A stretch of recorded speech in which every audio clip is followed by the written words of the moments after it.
Plus course पर ये सी उप्स with C plus plus ये आपके BCA MCA स्टूडेंट के लिए और क्या कहता है बीटेक CSIT और पॉलिटेक्निक के CSIT ब्रांच के और भी जो स्टूडेंट कंप्यूटर साइंस पढ़ रहे हैं उनके लिए टॉपिक बहुत इम्पॉर्टेंट है क्योंकि उनके ये कोर्स सिलेबस में है। तो आज हम लोग इसके टॉपिक 2 पर चर्चा करेंगे। कल हम लोगों ने उप्स पर चर्चा किया था। टॉपिक 1 जो उप्स है, ऑब्जेक्ट ओरिएंटेड प्रोग्रामिंग सिस्टम उप्स है, उसके बारे में हम लोग ने पिछले क्लास में चर्चा किया था।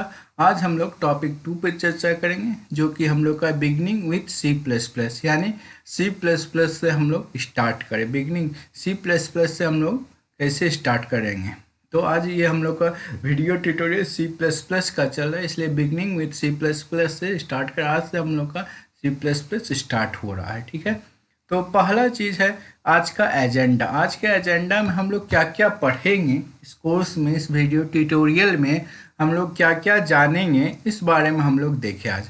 तो पहला बात हम लोग introduction of C plus plus के बारे में जानेंगे। सी प्लस प्लस का इंट्रोडक्शन, यानी सी प्लस प्लस को किसे कहते हैं, सी प्लस प्लस क्यों है, इसके बारे में, कब आया है सी प्लस प्लस का डेफिनेशन क्या है, history of C plus plus, इन सारे चीज़ों के introduction of C plus plus में देखेंगे। ठीक है, क्योंकि पहले कोई भी टॉपिक को शुरू करने से पहले उसका इंट्रोडक्शन हम लोग को जानना बहुत ज़रूरी है। क्या है, नया टॉपिक को शुरू करने से पहले उस टॉपिक का इंट्रोडक्शन जानना हम लोगों के लिए बहुत ज़रूरी है, इसलिए हम लोग introduction of C plus plus start करेंगे। उसके बाद a simple program with of C plus plus चलेंगे हम लोग। सी प्लस प्लस का एक simple program, welcome to the world of C plus plus, एक छोटा सा प्रोग्राम हम लोग देखेंगे सी प्लस प्लस का, वो कैसे बनता है इसके बारे में हम लोग जानेंगे और उसमें क्या क्या चीज़ होता है और features of C plus plus program के बारे में इसके अंदर हम लोग जानेंगे। उसके बाद आता है why C plus plus. Why C plus plus में क्या हम लोग जानेंगे, जब सी प्लस प्लस क्यों, यानी जब प्रोग्रामिंग लैंग्वेज पहले से मार्केट में था, सी प्लस प्लस से पहले भी प्रोग्रामिंग लैंग्वेज थी, तब सी प्लस प्लस क्यों आया इसके बारे में हम लोग जानेंगे, चर्चा करेंगे। उसके बाद आता है structure of C plus plus program, यानी सी प्लस प्लस प्रोग्राम का स्ट्रक्चर क्या होता है, basic structure C plus plus program का क्या होता है, हम लोग कैसे structure C plus plus program को बनाते हैं, इसके बारे में बेसिक स्ट्रक्चर के बारे में चर्चा करेंगे। उसके बाद आता है application of C plus plus, यानी सी प्लस प्लस का कहाँ यूज है, इसका क्या एप्लीकेशन है, इसके बारे में हम लोग चर्चा करेंगे। ठीक है, तो चलते हैं introduction of C plus plus पे। Introduction of C plus plus क्या कहता है, ये C plus plus is high level language. C plus plus एक हाई लेवल लैंग्वेज है। ठीक है, जैसे सी लैंग्वेज एक मिडिल लेवल लैंग्वेज है, उसी तरह सी प्लस प्लस एक हाई लेवल लैंग्वेज है। और जो बेसिक सिंटैक्स है सी प्लस प्लस का, वो सी लैंग्वेज से मिलता जुलता है। इसका जो कोडिंग होता है या जो बेसिक सिंटैक्स है सी प्लस प्लस का, वो सी लैंग्वेज की ही ऐसा होता है, यानी मिलता जुलता है, दोनों सेम है लगभग। और इसको डेवलप किया बजरन स्ट्रप ने डेवलप किया है, जो कि 1980 में इसको डेवलप किए। एट एंड बेल लैबोरेटरीज में इनका डेवलपमेंट हुआ है सी प्लस प्लस का, जहां हमारा सी लैंग्वेज का डेवलपमेंट हुआ था वह स्ट्रप ने एट एंड बेल लैबोरेटरीज में USA में डेवलप किया। वो क्या कहता है, सिमुला 67 पे रिसर्च कर रहे थे। वो एक ऐसा लैंग्वेज बनाना चाह रहे थे जो कि सी प्लस प्लस सी लैंग्वेज के साथ काम करे और सी लैंग्वेज के ही तरह काम करे। तो जब वो सिमुला 67 पे उन्होंने रिसर्च किया, तो सिमुला 67 में एक फीचर था उप्स का, ऑब्जेक्ट ओरिएंटेड प्रोग्रामिंग सिस्टम का फीचर्स था, जिसको कि उन्होंने देखा। तो वो देखा तो उसी फीचर्स को इसमें वो सी लैंग्वेज के साथ जोड़े। जब उस फीचर्स को सी लैंग्वेज के साथ जोड़े, सिमुला के उप्स के फीचर्स को सी लैंग्वेज के साथ जोड़े, तब इन्होंने इसका नाम सी प्लस प्लस रखा। इनका नाम सी प्लस प्लस क्यों लिख कर रखा, क्योंकि वो कहे ये सी लैंग्वेज का एक्सटेंडेड वर्जन है, इसलिए इसका नाम हम लोग सी प्लस प्लस रखे, यानी इंक्रीमेंट ऑपरेटर इसीलिए उसमें जोड़ा। कहने का मतलब है ये सी का एक्सटेंडेड वर्जन है सी प्लस प्लस, इसीलिए उसमें उन्होंने इंक्रीमेंट ऑपरेटर को जोड़ा, तो वो सी प्लस प्लस हुआ, ठीक है। और इसमें जो ऑब्जेक्ट ओरिएंटेड का फीचर लिया गया, हम पहले ही बोल चुके हैं, सिमुलर लैंग्वेज से इन्होंने ऑब्जेक्ट ओरिएंटेड का इसमें फीचर्स लिया है सी का, ठीक है। तो इसलिए वो सी प्लस प्लस है, सी यानी सी प्लस प्लस जो है एक्सटेंडेड वर्जन सी लैंग्वेज का है, समझ गए। उसके बाद आता है a simple program of C plus plus. एक simple program of C plus plus आपके स्क्रीन पर दिया है, हैश इंक्लूड stdio.h। इसमें एक चीज़ आपको, ये तो प्रोग्राम आप लोग देख ही रहे हैं, सबसे पहले इसमें हैश इंक्लूड क्यों लिखा है, ये हैश इंक्लूड है क्या चीज़, इस बारे में हम लोग जाने। हैश का प्रयोग क्यों किए, हैश तो आप लोग जानते होंगे, पर बट प्रोग्रामिंग में हैश का प्रयोग हम क्यों किए। हैश साइन जो है एक प्री प्रोसेसर डायरेक्टिव है, हैश साइन जो है एक प्री प्रोसेसर डायरेक्टिव है, और इसीलिए हैश का। अब आप लोग को दिमाग में आएगा ये प्री प्रोसेसर डायरेक्टिव है क्या चीज़, सही बात है, प्री प्रोसेसर डायरेक्टिव हम बोल रहे हैं, प्री प्रोसेसर डायरेक्टिव है क्या चीज़, ये आपके दिमाग में आया होगा। तब देखिए प्री प्रोसेसर डायरेक्टिव क्या है। प्री प्रोसेसर डायरेक्टिव जो है वो एक आपके सोर्स प्रोग्राम के सोर्स फाइल को, आपके प्रोग्राम या सोर्स फाइल को इजी टू चेंज कर देता है, इजी टू कंपाइल। वो प्रोग्राम के सोर्स फाइल को जो है मशीन कोड में, और उसको जो आप कंपाइलेशन करते हैं सी प्लस प्लस में, वो इजीली कर देता है, यही इसका काम है डायरेक्टिव का, ठीक है। और उसके बाद इंक्लूड, यानी इसमें डायरेक्टिव इंक्लूड करता है इसलिए। और यहाँ stdio.h मतलब क्या होता है, स्टैंडर्ड, std मतलब स्टैंडर्ड, io मतलब input output, standard input output dot header, ठीक है। इसलिए इसको हम लोग stdio.h लिखते हैं। और stdio.h, और यहाँ एक चीज़ और लिखते हैं, एक iostream.h, iostream.h इंक्लूड iostream.h भी लिखा जाता है ऊपर पर, हैश इंक्लूड iostream.h इसलिए लिखा जाता है क्योंकि इसमें इनपुट आउटपुट जो भी चीज़ है वो स्टैंडर्ड इनपुट आउटपुट, और iostream में भी वही इनपुट आउटपुट ही लिखा जाता है। उसके बाद इसमें क्या है, नेम स्पेस स्टैंडर्ड। अब आता है एक चीज, नया चीज़, नेम स्पेस स्टैंडर्ड का है कि और भी सी प्रोग्रामिंग लैंग्वेज में नेम स्पेस स्टैंडर्ड को हम लोग नहीं लिखते थे, इसमें हम लोग नेम स्पेस स्टैंडर्ड लिखते हैं। नेम स्पेस स्टैंडर्ड क्यों लिखते हैं, नेम स्पेस स्टैंडर्ड का ये काम है, एक एग्जांपल लेकर इसको हम लोग समझते हैं। अगर हमारे पास सेम चीज़ है, सेम, अगर हम कोई भी प्रोग्राम बना रहे हैं तो उसमें उस सेम कोड में एक फंक्शन XYZ फंक्शन 2 बार है, सेम कोड में XYZ फंक्शन 2 बार है, तो कंपाइलेशन टाइम में वो XYZ फंक्शन को, 2 XYZ फंक्शन को कंपाइलर नहीं समझ पाएगा। तो उसी को आउटकम करने के लिए, उसी ड्रॉबैक को ख़त्म करने के लिए नेम स्पेस स्टैंडर्ड है। नेम स्पेस स्टैंडर्ड ये बतलाता है, क्या कहता है, ये अगर एक ही लाइब्रेरी में 2 फंक्शन, एक प्रोग्राम में सेम अगर 2 फंक्शन का यूज करते हैं, तो नेम स्पेस स्टैंडर्ड ये बतलाता है कि दोनों फंक्शन अलग अलग है। कंपाइलर को ये मैसेज भेजता है, लिंक भेजता है, को मैसेज भेजता है कि ये दोनों फंक्शन अलग अलग हैं, इन दोनों फंक्शन का यूज अलग अलग तरीके से करना चाहिए, इसीलिए हम लोग नेम स्पेस स्टैंडर्ड का उपयोग करते हैं।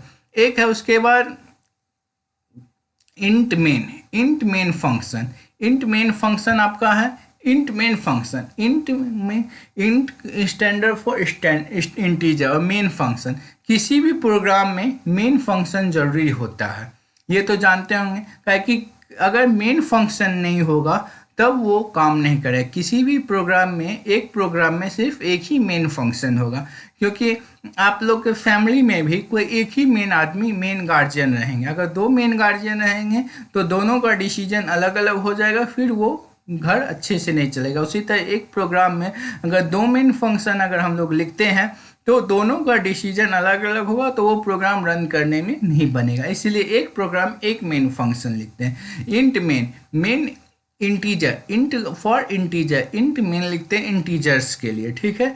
इंट मेन इसीलिए लिखते हैं उसको इंटीजर। अगर हम लोग इंटीजर नहीं भी लिखेंगे तो मेन के आगे बाय डिफॉल्ट इंट ही लगा रहता है, ठीक है। और मेन फंक्शन, मेन फंक्शन के बाद, मेन के बाद ब्रैसेस है छोटा सा, ये छोटा सा ब्रैसेस जहां भी रहेगा आपको,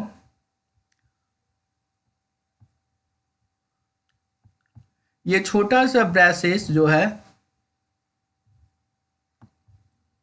ये वाला ब्रैसेस जिस चीज के आगे, जिस आर्गुमेंट के आगे या जहां भी ये छोटा सा ब्रैसेस मिले तो उसको आप लोग को समझ जाना चाहिए ये मेन फंक्शन, फंक्शन कहलाता है। मेन है, सॉरी, ये फंक्शन, जहां भी छोटा सा ब्रैसेस लगेगा वो फंक्शन कहला जाता है, ठीक है। ये मेन क्योंकि फंक्शन है इसीलिए मेन फंक्शन के आगे लगा। और मेन फंक्शन जो है कंपाइलर को बतलाता है, ये entry point of the programming है।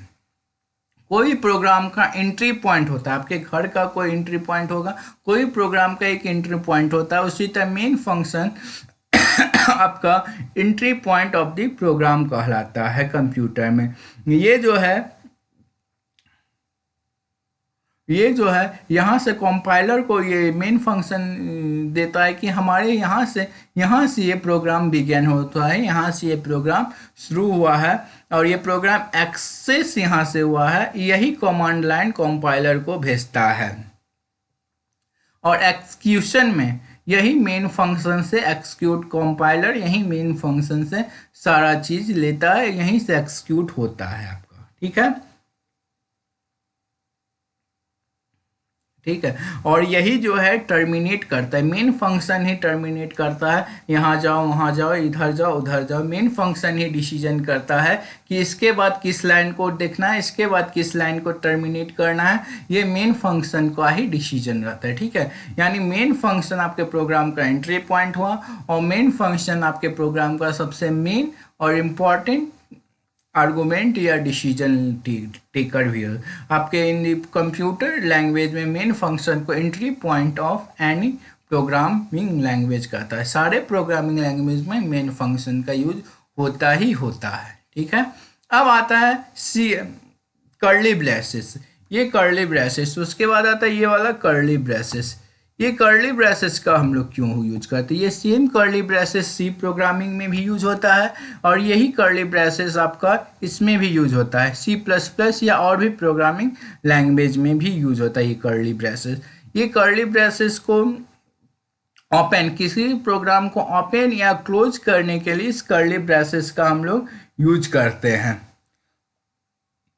ये इंडिकेट करता है कि आपका प्रोग्राम यहाँ से स्टार्ट हो रहा है, मेन फंक्शन के बाद यही कर्ली ब्रेसेस के पास आपका स्टार्ट हो रहा है और यहाँ पर आपका प्रोग्राम अंत हो रहा है। यानी आप अगर घर में, किसी घर में बिना गेट का कोई तो घर नहीं होता है, मेन फंक्शन अगर शुरू हुआ तो यानी वहाँ से घर शुरू हो गया। तो घर में अगर गेट नहीं होता है, घर में अगर गेट नहीं हुआ तो घर का कोई सामान सब इधर उधर हो जाएगा या कोई भी ले लेगा, तो इसीलिए यही कर्ली ब्रैकेट उस घर का गेट का काम करता है। यहाँ से यानी प्रोग्राम को ओपन करता है, यहाँ से अब आप प्रोग्राम को ले चलिए, यानी body of the program, body of the program को ओपन कर्ली ब्रेसेस करता है, close body of the program को कर्ली ब्रेसेस से ही क्लोज करते हैं। इसलिए देखिए यहाँ ओपन कर्ली ब्रेसेस यूज होता है और यहाँ क्लोज कर्ली ब्रेसेस यूज होता है। इसका यही काम है, इसका काम है ओपन करने का,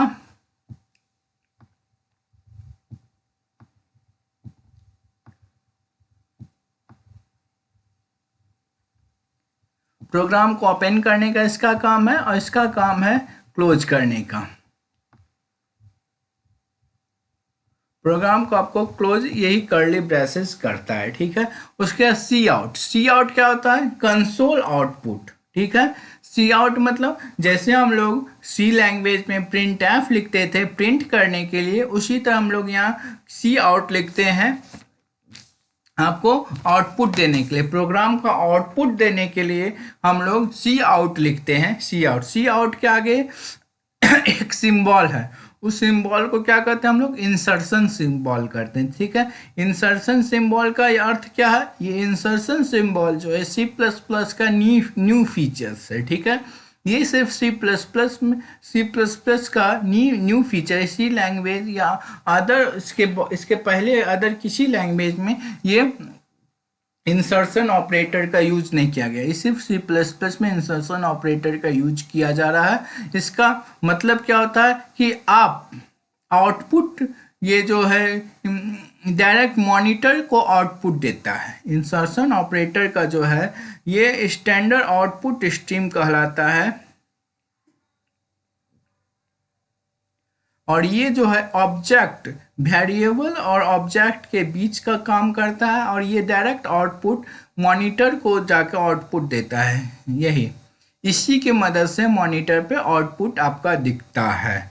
ये क्या है, उसके बाद दो गो इन्वर्टेड कोमा है।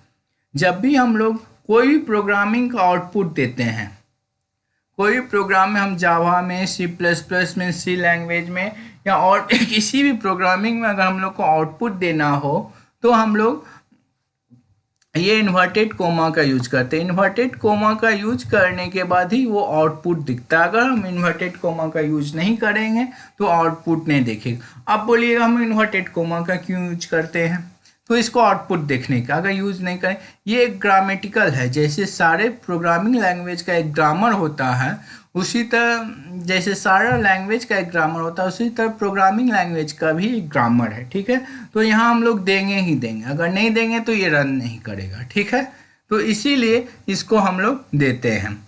उसके बाद यहाँ इस सारा ये प्रोग्राम लिख दिए, welcome to the world of C plus plus. उसके बाद यहाँ लास्ट में हम लोग इन्वर्टेड कोमा दी। इन्वर्टेड कोमा आप क्यों देते हैं?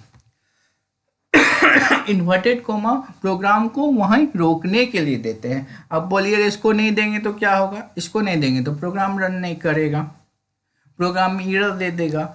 ये देना ही देना है आपको। जैसे ग्रामर में कोई चीज़ है तो उसको देना है, तो इसको भी देना ही देना है। इसको हम लोग रूल, ये रूल है, प्रोग्रामिंग का एक रूल है, तो इसको हम लोग वायलेट नहीं कर सकते, यानी इसको हम लोग अनदेखा नहीं कर सकते। ठीक है, अब आता है लास्ट में रिटर्न जीरो।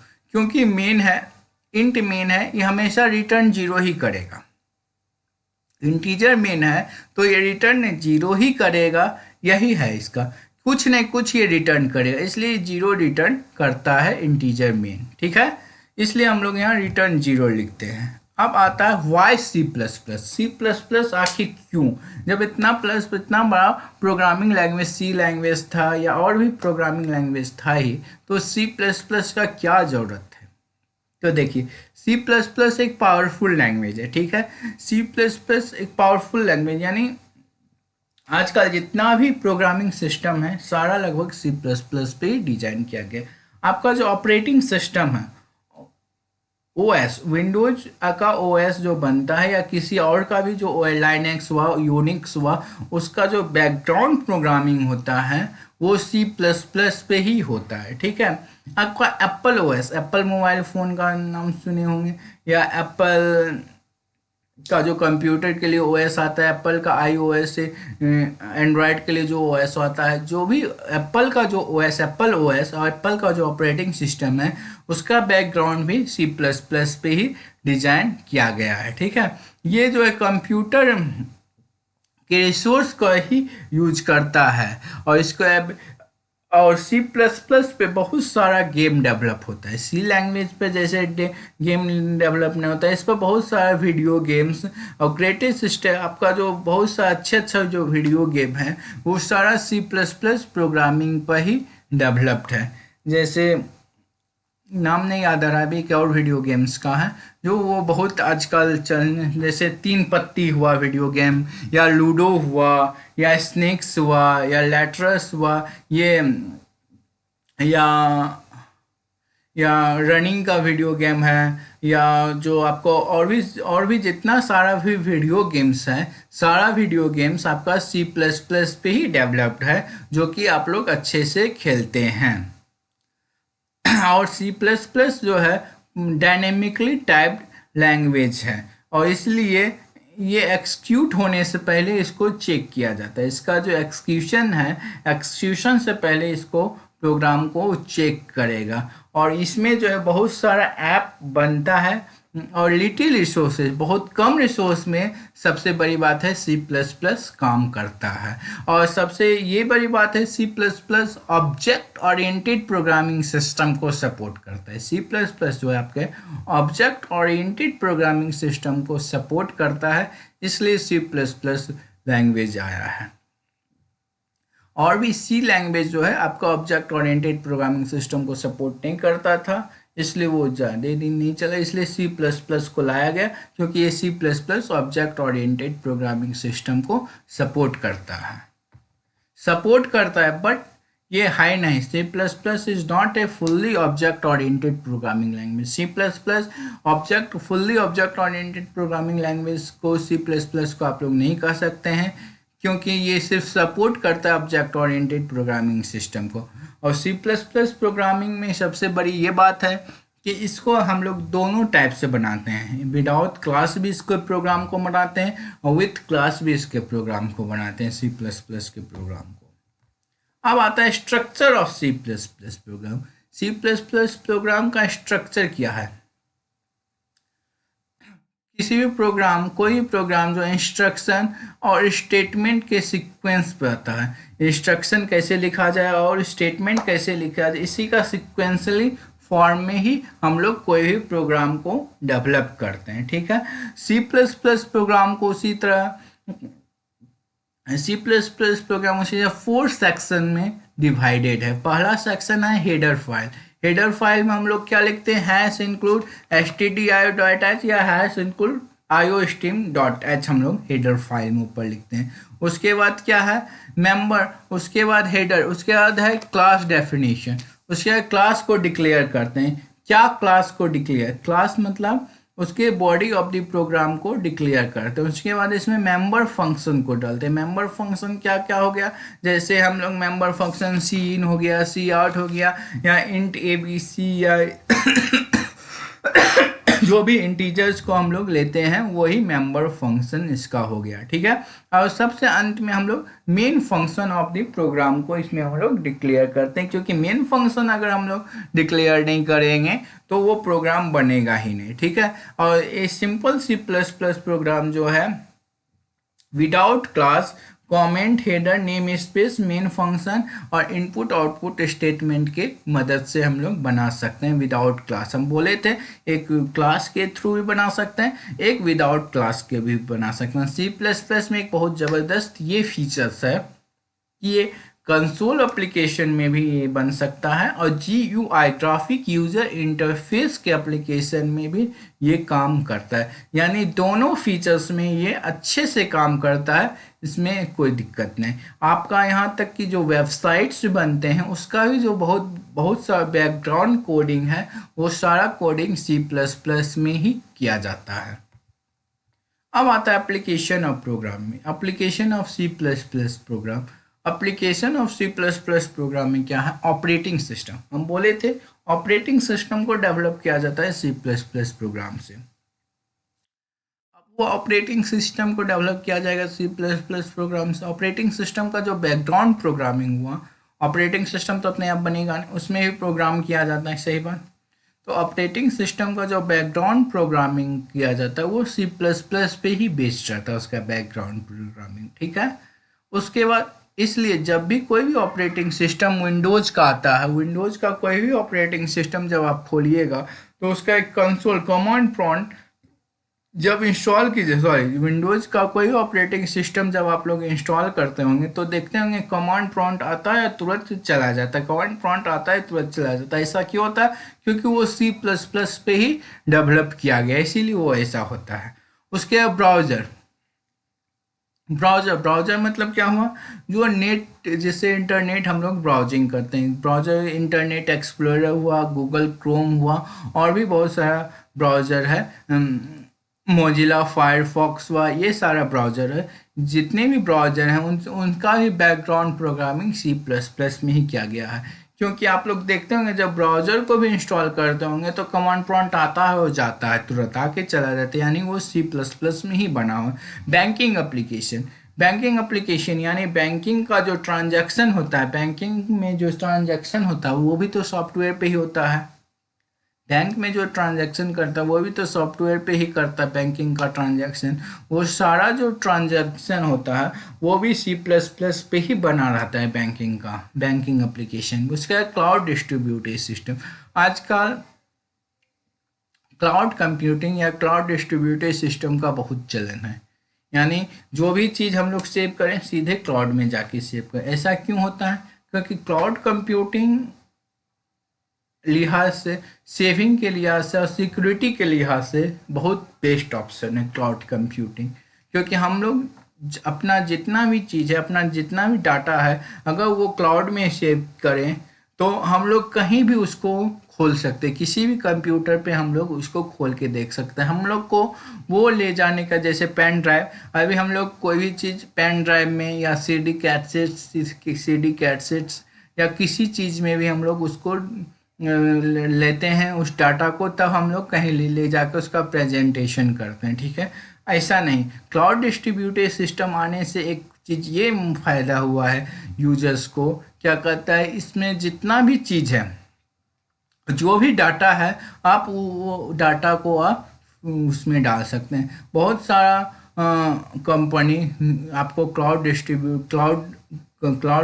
नेटवर्क आपको फ्री में देती है। ये जो क्लाउड नेटवर्क है या क्लाउड डिस्ट्रीब्यूटेड सिस्टम का जो प्रोग्रामिंग किया गया है, इसका भी background programming C plus plus में ही किया जाता है। ठीक है, इसलिए और कंपाइलर, जितना भी कंपाइलर्स हैं, जो भी कंपाइलर्स हैं, वो सारा कंपाइलर आपका सी प्लस प्लस में ही बनता है। सारा कंपाइलर सी प्लस प्लस में ही बना है। टोटल कंपाइलर आपका सी प्लस प्लस में ही बना है, और इसलिए वो कंपाइलर ज़्यादा अच्छा रहता है, सुरक्षित कंपाइलर रहता है।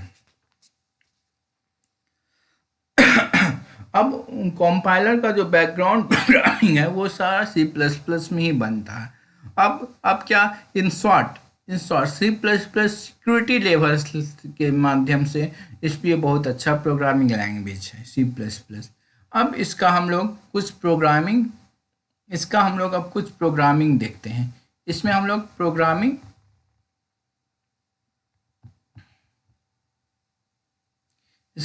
कुछ प्रोग्रामिंग देखते हैं देव सी प्लस प्लस, क्योंकि देव सी प्लस प्लस पे ही इसका प्रोग्रामिंग किया जाता है, और देव सी प्लस प्लस हमारे कंप्यूटर में पहले से था, इसलिए हम लोग देव सी प्लस प्लस। वैसे तो इसका programming Turbo C plus plus में किया जाता है और देव सी प्लस प्लस में भी किया जाता है। ठीक है,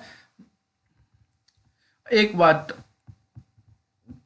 देव सी प्लस प्लस में कैसे करते हैं, पहले हम लोग न्यू पर जाएंगे, फाइल में गए, उसके बाद न्यू पर जाएंगे, प्रोजेक्ट में जाएंगे, सोर्स फाइल में नहीं जाएंगे, प्रोजेक्ट में जाएंगे। प्रोजेक्ट में गए, यहाँ कंसोल विंडोज एप्लीकेशन पे प्रोग्राम बनाना है या कंसोल एप्लीकेशन पे प्रोग्राम बनाना है, ये दोनों चीज़ पूछता है। तो हम लोग को भी तत्काल कंसोल एप्लीकेशन पर प्रोग्राम बनाना है, इसलिए कंसोल एप्लीकेशन को क्लिक किए। यहाँ क्या लिखेंगे, प्रोजेक्ट 1 है, तो यहाँ हम लोग कुछ प्रोग्रामिंग का अपना प्रोजेक्ट, मेरा अपना प्रोजेक्ट है, तो हम कुछ नाम लिखते हैं। हम क्या लिखते हैं, my first program, my first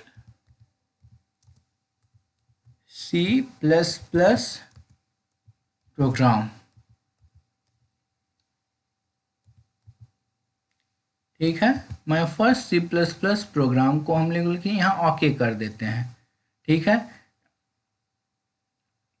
यहाँ भी आता है ये कंसोल एप्लीकेशन, आप सी कहीं यहाँ देव सी प्लस प्लस में आप सी का भी प्रोग्राम बना सकते हैं और सी प्लस प्लस का भी प्रोग्राम बना सकते हैं। तो हम लोग का भी सी प्लस प्लस का प्रोग्राम बनाना है, इसलिए हमने सी प्लस प्लस पे पॉइंट आउट किया। अब हम लोग यहाँ my first C plus plus program को लिख दिए। अब हम लोग यहाँ ओके करेंगे। ठीक है, ओके कर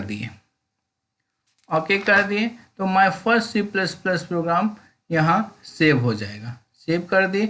अब यहाँ ये पहले से इतना प्रोग्राम बना हुआ है, तो इसको हम लोग को यहाँ से ऐसे करके डिलीट कर देना है। ठीक है, यहाँ हैश इंक्लूड आईओ स्ट्रीम लिखा है, तो इसके आगे हम लोग को सिर्फ .h लिख देना है और इसको कुछ नहीं करना है। उसके बाद सीधे नीचे आ जाना है। उसके बाद लिखना है using using name space standard NAMESPACE name space standard. उसके बाद हम लोग को क्या करना है, इन्वर्टेड कोमा दे देना है, ठीक है, यूजिंग नेम स्पेस स्टैंडर्ड लिख के। उसके बाद हम लोग को फिर इंटर प्रेस करें, इंटर प्रेस करने के बाद क्या करना, इंट मेन, क्योंकि मेन लिखना जरूरी है इसलिए इंट मेन लिखेंगे। इंट मेन लिख दिए, इंट मेन के बाद वो छोटा सा कर्ली ब्रेसेस दिए। उसके बाद अब हम लोग को कर्ली ब्रेसेस देकर प्रोग्राम को स्टार्ट करना है और प्रोग्राम का बॉडी लिखना है। यहाँ हम लोग क्या लिखेंगे, सी आउट, सी आउट, उसके बाद ये देंगे इंसर्शन ऑपरेटर, उसके बाद इन्वर्टेड कोमा लिखेंगे, welcome to the world of C plus plus लिखे, welcome to the world of,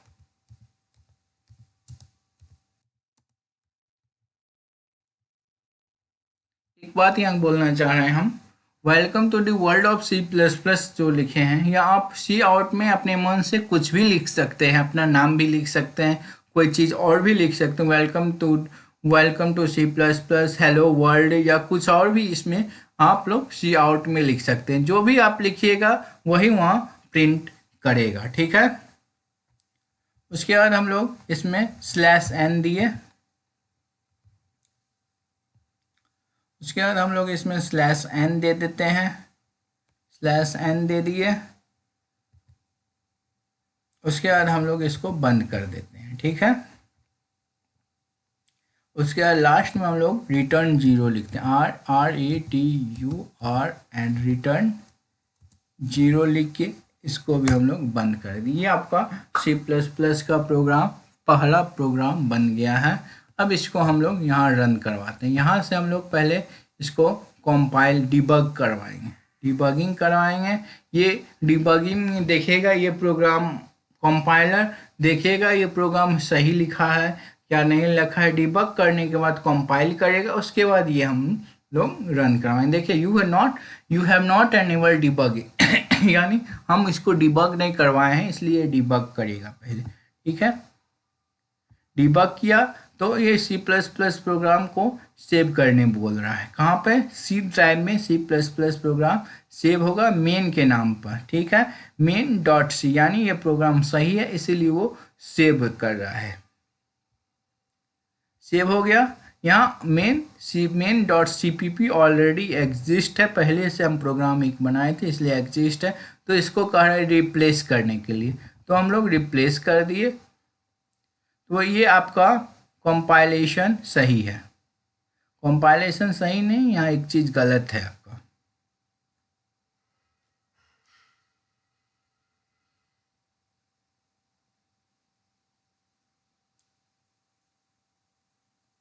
sorry .h अगर नहीं भी लिखेंगे तो चलेगा, IOStream ही लिख देते हैं।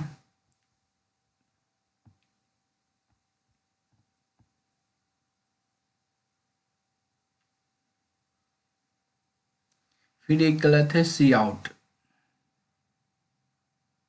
फिर एक गलत हुआ सी आउट, सी आउट में क्या गलत हुआ,